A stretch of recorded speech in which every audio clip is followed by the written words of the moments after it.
एक गांव में 3 दोस्त रहते थे। वो तीनों ही कामचोर और आलसी थे।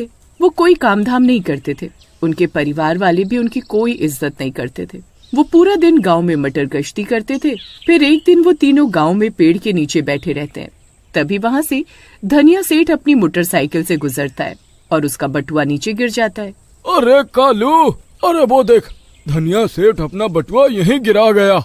फिर कालू जल्दी से भागकर जाता है और बटुआ उठा लाता है। अरे कालू, जल्दी खोल, देख इसमें कितने पैसे हैं। फिर वो बटुआ खोलते हैं तो उसमें 20,000 रुपए मिलते हैं। अरे बाबा, आज तो हमारी लॉटरी ही लग गई।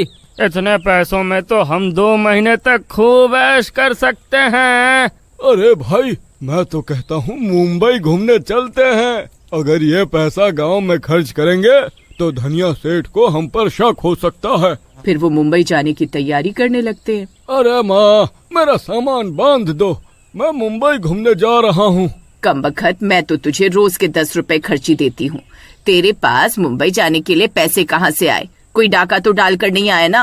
अरे नहीं माँ, वो मेरा दोस्त कालू मुझे अपने साथ लेकर जा रहा है। कालू तो खुद बेरोजगार है। वो तो तुझसे भी बड़ा निकम्मा है। उसके पास पैसे कहाँ से आए? अरे माँ, वो कालू को शामू अपने पैसों से मुंबई लेकर जा रहा है। निकम्मेपन में तो शामू तुम दोनों का भी गुरु ही है।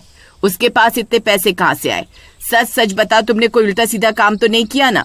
रामू अपनी माँ को कोई सीधा सीधा जवाब नहीं देता और अपना बैग उठाकर चल देता है। फिर वो तीनों मुंबई घूमने के लिए निकल पड़ते हैं और अपने गांव के रेलवे स्टेशन पहुंच जाते हैं। उनकी ट्रेन रात के 12 बजे की होती है। फिर कुछ ही देर में ट्रेन आ जाती है और वो उसमें बैठ जाते हैं। अरे वाह वाह, आखिरकार हम मुंबई के लिए निकल पड़े, वाह वाह।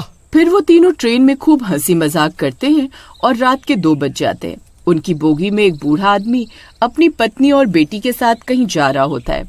अरे कमबख्तो, अब सो भी जाओ, रात के 2 बज गए हैं। ना खुद सो रहे हैं, ना दूसरों को सोने दे रहे हैं। फिर वो सब लोग सो जाते हैं और रात के 3 बज जाते हैं। तभी ट्रेन में एक औरत घूंघट किए हुए इधर उधर चक्कर लगाने लगती है। वो बार बार इधर से उधर चक्कर लगा रही होती है। तभी रामू की नींद खुल जाती है। अरे सब तो सो रहे हैं, फिर ये औरत इधर उधर चक्कर क्यों काट रही है? तभी उसकी नजर उसके पैरों पर पड़ती है तो वो देखता है कि उसके पैर उल्टे होते हैं। ये देखकर वो चौंक जाता है और अपनी चादर में छुप जाता है। फिर धीरे से साथ में सो रहे कालू को उठाता है। अरे कालू भाई, अरे जल्दी उठो, कालू भाई। अरे क्या हुआ भाई, इतनी रात में भी तुम्हें चैन नहीं है? अरे क्या हुआ? अरे भाई, ट्रेन में एक औरत चक्कर लगा रही है। अरे उसके पैर उल्टे हैं। अरे वो चुड़ैल है। अरे भाई, तुम्हारा दिमाग खराब तो नहीं हो गया? अरे कोई चुड़ैल नहीं होती, सो जाओ। अरे भाई, अगर तुम्हें मेरी बात पर विश्वास नहीं है तो 2 मिनट रुको, वो औरत अभी आती ही होगी, फिर तुम अपनी आँखों से देख लेना। फिर वो दोनों अपनी अपनी चादर को ऊपर ओढ़ लेते हैं और चुपके से चादर नीचे करके उस औरत का इंतजार करने लगते हैं। तभी एक औरत घूंघट लिए वहाँ से गुजरती है। रामू और कालू उसके पैरों की तरफ देखते हैं और उनकी आंखें फटी की फटी रह जाती हैं। अरे रामू भाई, अरे अरे ये तो सच में चुड़ैल है। अरे अरे भाई, ध्यान से देख, ये कोई और नहीं बल्कि इस बूढ़े की बेटी ही है। उसकी सीट भी खाली पड़ी है। फिर वो चुड़ैल आगे बढ़ जाती है। उसके आगे जाते ही रामू उस बूढ़े को उठाने लगता है। अरे भाई साहब उठो, भाई साहब। अरे बूढ़े जल्दी उठ, घोड़े बेचकर सो रहा है, सुनाई नहीं देता क्या? अरे जल्दी उठ। अरे क्या हुआ, क्यों इतनी रात में शोर मचा रहे हो? अरे नास मीटे, वो देख, तेरी बेटी चुड़ैल बनकर ट्रेन में घूम रही है और तू घोड़े बेचकर सो रहा है। अरे मर गए रे। अरे ये सुमन आज फिर चुड़ैल बन गई। अरे लेकिन तांत्रिक ने तो इसके हाथ पर तावीज बांधा था, फिर ये चुड़ैल कैसे बन गई? अरे कौन सा ताबीज, कैसा तांत्रिक, कौन चुड़ैल? अरे ये कैसी बातें कर रहा है बूढ़े, तू पागल तो नहीं हो गया जो अपनी चुड़ैल बेटी को खुला ट्रेन में लेकर घूम रहा है? तभी गुर्राने की आवाजें आने लगती हैं। वो झांक कर देखते हैं तो वो चुड़ैल उनकी ओर ही आ रही होती है।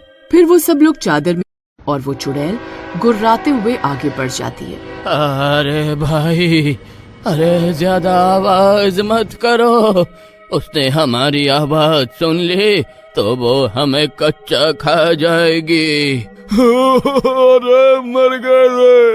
अरे बूढ़े, तेरा नाश मिटे। जब तुझे पता था तेरी बेटी चुड़ैल है तो तू इसे ट्रेन में लेकर क्यों आया? अरे भाई, मैंने अपने गांव के हर तांत्रिक से इसका इलाज करवाया, लेकिन कुछ नहीं हुआ, इसलिए इसे मुंबई लेकर जा रहा हूँ। क्या पता वहाँ इसका इलाज हो जाए। तभी एक आदमी अपनी सीट से उठकर टॉयलेट की ओर जाता है। हम तुम एक कमरे में बंद हो और चाबी खो जाए, ला ला ला ला ला ला ला। तभी चुड़ैल की नजर उस आदमी पर पड़ती है और पलक झपकते ही वो उसके पास पहुंच जाती है। तभी वो चुड़ैल उस आदमी की गर्दन पकड़ लेती है। अरे बचाओ, बचाओ, अरे भाई कोई बचाओ मुझे। अरे बूढ़े, अरे जल्दी जा, वो देख तेरी बेटी उस आदमी को मार रही है। अरे मैं कहीं नहीं जाने वाला, मुझे बेवकूफ समझा है क्या? अगर मैं वहाँ गया तो वो मुझे भी मार डालेगी। फिर वो चुड़ैल उस आदमी को ट्रेन से नीचे फेंक देती है। अब ट्रेन में उस चुड़ैल के बारे में सबको पता लग गया था। अरे भाई, ऐसे तो एक एक करके ये सबको मार डालेगी। अरे हम सबको मिलकर इसे पकड़ना होगा। फिर वो तीनों भागते हुए जाते हैं और उसे धक्का देते हैं। धक्का लगते ही चुड़ैल ट्रेन के बाथरूम में गिरती है। तभी रामू दरवाजा बंद कर देता है। खोलो ये दरवाजा, मैं किसी को जिंदा नहीं छोड़ूंगी, खोलो दरवाजा। भाई, ये तुमने बहुत अच्छा किया जो इसे यहाँ कैद कर दिया, नहीं तो आज हम सब मारे जाते हैं। चुड़ैल जोर जोर से बाथरूम का दरवाजा पीटने लगती है। अरे भाई, अरे मुझे नहीं लगता कि हम इसे ज्यादा देर तक यहाँ रोक पाएंगे। अरे ये किसी भी पल दरवाजा तोड़कर बाहर आ जाएगी। अरे जल्दी कुछ सोचो। तभी वो चुड़ैल दरवाजा तोड़कर बाहर आ जाती है और गुस्से से गुर्राने लगती है। सभी लोग पीछे वाली बोगी की तरफ भागने लगते हैं। अरे भागो रे! अरे ये चुड़ैल किसी को नहीं छोड़ेगी। अरे शामू भाई, जल्दी भागो। मैंने ही इसे बाथरूम में धक्का दिया था। अरे सबसे पहले ये मुझे ही मारेगी। अरे मेरे लिए रुको, अरे मर गया रे। फिर वो बूढ़ा भागता भागता अपनी पत्नी के पास पहुंचता है और उसे नींद से जगाने लगता है। अरे भगवान, जल्दी उठो, तुम अभी तक घोड़े बेचकर सो रही हो। अरे देखो यहाँ सब गड़बड़ हो गई है। अरे वही हुआ जिस बात का डर था, वो देखो तुम्हारी बेटी चुड़ैल बन गई है और सबको मारने पर तुली हुई है। इतना बोलकर वो बूढ़ा और बाकी के सब लोग दूसरी बोगी की ओर भागने लगते हैं और दूसरी बोगी में पहुंचकर अंदर से दरवाजा बंद कर लेते हैं। अरे रुको, अरे इसे बंद मत करो, मेरी पत्नी अभी भी उसी बोगी में है। अरे उसे भी यहाँ आने दो। फिर सब लोग वहाँ से भाग जाते हैं। ये देखकर चुड़ैल को गुस्सा आ जाता है। उस बोगी में सिर्फ उसकी माँ बचती है। चुड़ैल अपनी माँ को देखकर गुर्राने लगती है। मैं किसी को जिंदा नहीं छोड़ूंगी, तुम सबको मार डालूंगी। नहीं बेटा, ऐसा नहीं बोलते। मेरी प्यारी बेटी कभी किसी को कोई नुकसान नहीं पहुंचा सकती। मेरी बेटी, मेरे पास आओ, मेरी अच्छी बेटी, इधर आओ। फिर चुड़ैल के अंदर की बेटी अपनी माँ की आवाज पहचान जाती है और गुर्राना बंद कर देती है। फिर उसकी माँ उसका सर अपनी गोद में रखकर उसे लोरी सुनाने लगती है और चुड़ैल शांत हो जाती है और कुछ ही देर में सो जाती है। सब लोग ये देखकर हैरान रह जाते हैं। फिर कुछ ही देर में दिन हो जाता है और वो चुड़ैल लड़की में बदल जाती है। ये देखकर उन तीनों को भी उस लड़की पर तरस आ जाता है। माँ जी, आप ये 20,000 रुपए ले लो और शहर जाकर किसी अच्छी जगह से इसका इलाज करवाओ। फिर वो तीनों अपने सारे पैसे देकर वापस गाँव आ जाते हैं और धनिया सेठ को सब कुछ सच सच बता देते हैं।